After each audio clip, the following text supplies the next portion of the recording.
Matthew 22 verse 8 to 14 is part of the parable of the wedding banquet. It reflects the sovereignty of God and the will of man.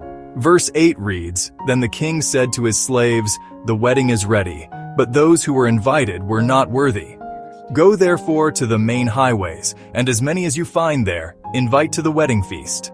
Those slaves went out into the streets and gathered together all they found, both evil and good, and the wedding hall was filled with dinner guests.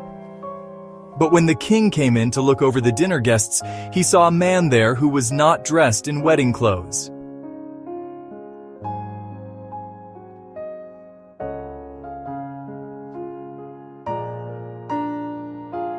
Since all dinner guests except that man was improperly dressed, perhaps the king made provision for wedding clothes for all, in which case the man was fully accountable for his appearance. Yet the king gave him the opportunity to justify his actions.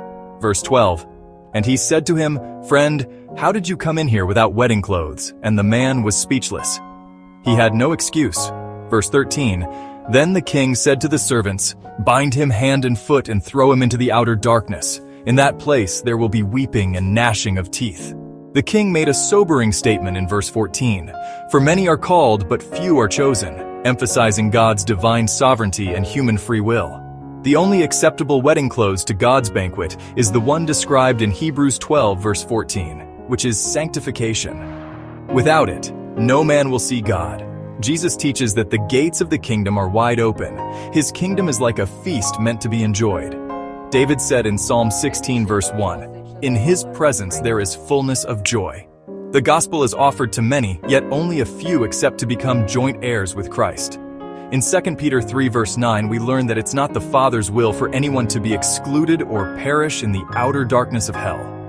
Sadly, not everyone desires God, and those who do often want him on their terms rather than his, ultimately rejecting his sovereign grace.